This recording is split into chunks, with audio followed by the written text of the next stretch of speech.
Good morning, I am Samriddhi K.C. These are the headlines of the hour. Nepal receives a BB- rating from Fitch. Report cites a positive investment environment, lies 2 steps below India.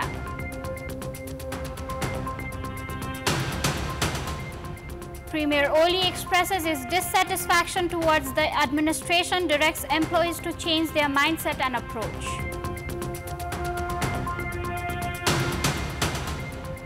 At least 41 people dead as a gunman fires on the vehicle carrying passengers in the northwest Pakistan. Attacker yet to be identified. And Yannick Sinner powers Italy to the Davis Cup semi-finals. Italy to face Australia in the upcoming match. Welcome back. Nepal has received a BB- rating by Fitch that has indicated a stable outlook. International agency Fitch Credit Rating has given Nepal BB- rating grade, which indicates a positive investment environment.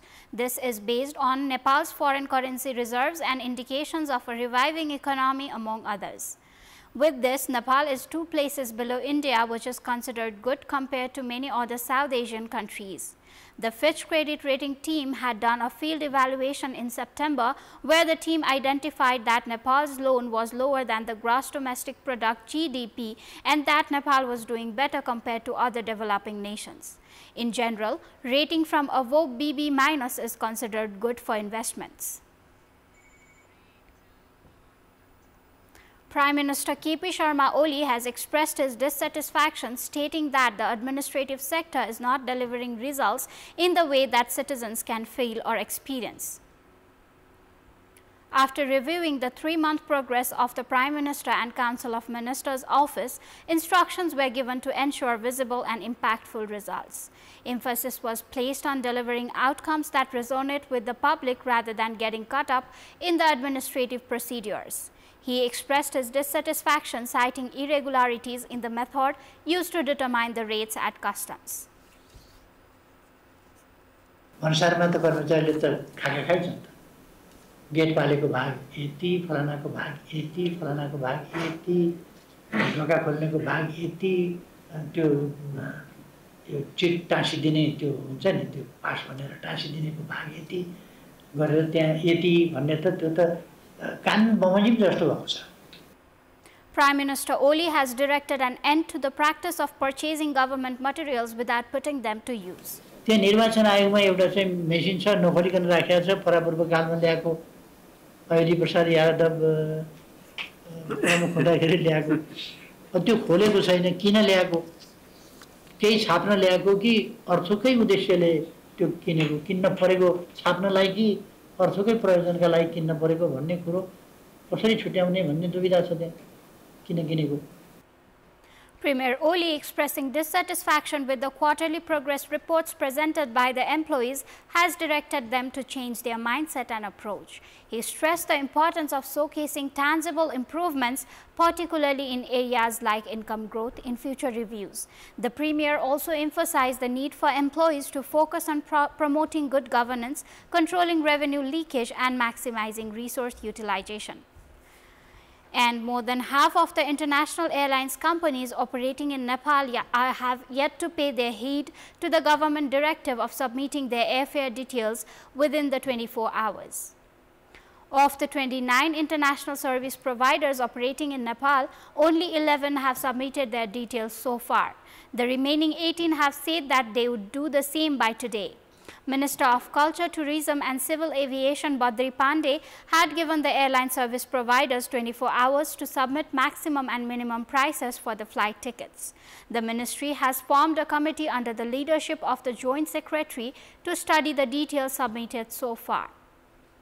Airlines company Jun ticket दर कायम गर्नुभएको छ त्यो नै स्वाभाविक छ कि छैन अथवा चाहिँ त्यो हाम्रो चाहिँ स्वीकृत सम्झौता बमोजिम चाहिँ छ कि छैन एउटा दोस्रो चाहिँ त्यो टिकटको मूल्य र यात्रुहरूले किन्न परेको मूल्य बीचको अन्तर के छ त भन्ने कुराको विश्लेषण र त्यसको आधारमा कुनै कैफियत देखियो भने कुनै पक्षबाट कानुन विपरीतका गतिविधिहरू भएको देखियो भने त्यसलाई कानुन बमोजिम चाहिँ प्रभावकारी ढंगले कारबाहीका प्रक्रियाहरू अगाडि बढाउने गरेर मन्त्रालयले गृह कार्य गरेको छ.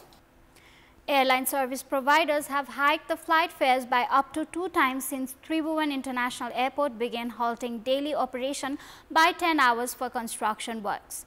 The hike had affected migrant workers and tourists the most. Some time back, an agreement was reached between the government, travel agencies and international airline service providers to not hike fares. However, the agreement has been yet to come to effect. Daily services at the Tribhuvan International Airport are halted between 10 p.m. to 8 a.m. for upgradation works. This was expected to reduce international flights by 35% initially. However, just around 4 flights are being affected at the moment. 48 flights landed and took off on a daily basis at the airport before the upgradation. The number has come down to 44 at the moment. Airline service companies have hiked their fares in the pretext of reduced number of flights. Welcome back.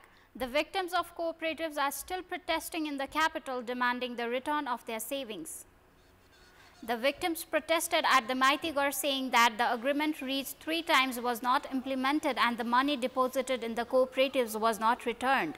The victims complained that the government is silent on the sufferings of the citizens despite millions of rupees being stolen. The cooperative victims have warned that they will not stop their agitation until they get justice. And Supreme Court is to review its verdict on the criteria of building infrastructures around river banks within Kathmandu Valley. The government had vacated the apex court's decision some time back that prohibited construction of infrastructures within 20 meters of the river banks and decided to file for a review. A full bench of Chief Justice Prakash Man Singh Raut, Justices Kumar Chudal and Nityananda Pandey made a decision in favor of the government to review its previous verdict. A bench of 3 or more justices of the Supreme Court will now hear the case before handing out the final decision. Locals in the concerned regions have been agitated after the Supreme Court's decision had halted sales of their lands within the no construction zone. An application was filed at the Supreme Court demanding for a reconsideration by the Office of the Prime Minister and the Council of Ministers and the Office of Attorney General. The United Nations climate body published a draft text yesterday regarding COP29 summit's primary goal of agreeing how much money richer countries should provide to the poor ones to help them tackle the climate change. Getting a deal on the money has proved slow going in Baku, Azerbaijan. While the talks were scheduled to conclude today, they are likely to go into overtime. This morning we saw a set of new draft texts coming from the presidency across the key negotiating outcomes. The transition away from fossil fuels, tripling renewable energy and doubling energy efficiency. The key energy transition package agreed last year in Dubai is absolutely still alive. But ambition has gone missing in the mitigation work program room. And the reality is that this is because without finance, there is no phase out. And we are seeing wealthy nations refusing to step forward with the quantum needed for climate finance. Without finance, there is no phase out. The energy transition must be financed. Adaptation must be financed. Loss and damage must be financed. Developing countries need at least $1 trillion annually by the end of the decade to cope with the climate change, economists told at the UN talks last week. The 10-page draft agreement summed up the opposing positions of developed and developing nations established before the event. After 11-12 days of negotiations here, we have got a text which looks a little more streamlined with clear sections, but there is no target of how big this goal is going to be. There are some elements on quality, talks about grants, but there is no commitment that it's going to provide real money in the form of grants to developing countries. One proposal reflecting the views of bloc of developing countries focused on ensuring the funds were grants or grant equivalent in form and that contributions from developing countries to each other, a note to the large potential donors such as China, were not formally part of the target. The other proposal in the draft, repeating the position of richer countries, aimed to broaden the types of financing that count towards the final annual goal. It suggested that the goal should not only be fulfilled by grants from developed countries but also should include contributions from others, something developing nations have opposed. Both options avoided specifying the total amount of money that countries would aim to invest each year, leaving the space marked with an X. 2/3 of climate finance are loans that are adding to our debt burden, and it's not fair because there are already 60 countries highly indebted that are highly vulnerable to climate change, and the historical climate debtors are making profit of these loans as they receive the interest repayment and everything. So now there is an acknowledgement of that this money needs to be at least 50% grant-based finance. We are asking and demanding public finance to be in the heart of this goal. It is time for international news.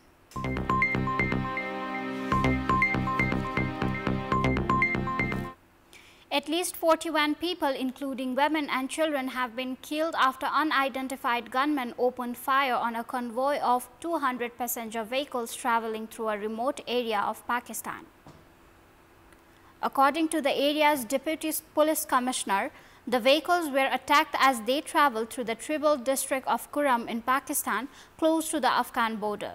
As per the provincial spokesman, the gunmen initially targeted the convoy's police escort. Police were protecting the convoy following months of sectarian violence in the area, which has claimed dozens of lives this year. The road Thursday convoy was traveling along had only reopened in recent days, with travel limited with convoys with police protection. Sectarian violence is often linked to the land disputes in the region. And Russian President Vladimir Putin has said that an attack by his forces on the eastern Ukrainian city of Dnipro on Thursday morning was carried out using a new conventional intermediate-range missile. He said that the missile, codenamed Borshenik, had a response to the use by Ukraine of US and UK long-range weaponry to hit targets inside Russia. Putin added that Russia could attack military facilities of those countries which allowed their weapons to be used for this purpose. The US and the UK authorized the use of US ATACMS and UK-supplied Storm Shadow missiles this week in a major change of the policy. The Pentagon's Deputy Press Secretary Sabrina Singh had said that the US had been notified briefly before the missile was launched through nuclear risk reduction channels. Putin said a test was successfully carried out on a non-nuclear hypersonic version of the ballistic missile and that the target was reached and there is no way of counteracting this weapon, which attacks target at the speed of 2.5 to 3 kilometers per second. Intermediate-range ballistic missiles, which Putin appears to have been describing, generally have ranges of between 3,000 and 5,500 kilometers. Last Sunday, US President Joe Biden gave Ukraine the go-ahead to use long-range Army tactical missile system to strike inside Russia, and 2 days later they were launched into Russia's Bryansk region. On Wednesday, Ukraine was reported to have used UK-supplied Storm Shadow missiles against Russian targets. On the same day, Biden also agreed to give Ukraine anti-personnel landmines. And US President-elect Donald Trump nominated former Florida Attorney General Pam Bondi to be the US Attorney General, moving swiftly to replace his former nominee Matt Gaetz after the embattled former congressman withdrew from consideration. Bondi served as the top law enforcement officer of the country's third most populous state from 2011 to 2019 and on Trump's Opioid and Drug Abuse Commission during his first administration. Most recently, Bondi helped lead the legal arm of the America's First Policy Institute, a right-leaning think tank whose personnel has worked closely with the Trump's campaign to help shape policy for his upcoming administration. Trump announced his pick of Bondi on social media, praising her for her prosecutorial experience and saying she was tough on crime as Florida's first female attorney general. Bondi, a Trump loyalist, is expected to carry out Trump's policy agenda. The Texas official tasked with managing state-owned land said that President-elect Donald Trump's transition team has received her offer of 1,402 acres of South Texas land to use for Trump's mass deportation plans. Trump is expected to mobilize agencies across the U.S. government to help him deport record numbers of immigrants, building on efforts in his first term to tap all available resources and pressure so-called sanctuary jurisdictions to cooperate. As of July 2024, Texas had built and funded about 34 miles of wall along the U.S.-Mexico border. The Starr County property of former farm with electricity, infrastructure, and corn crops sits along the Rio Grande River and U.S.-Mexico border.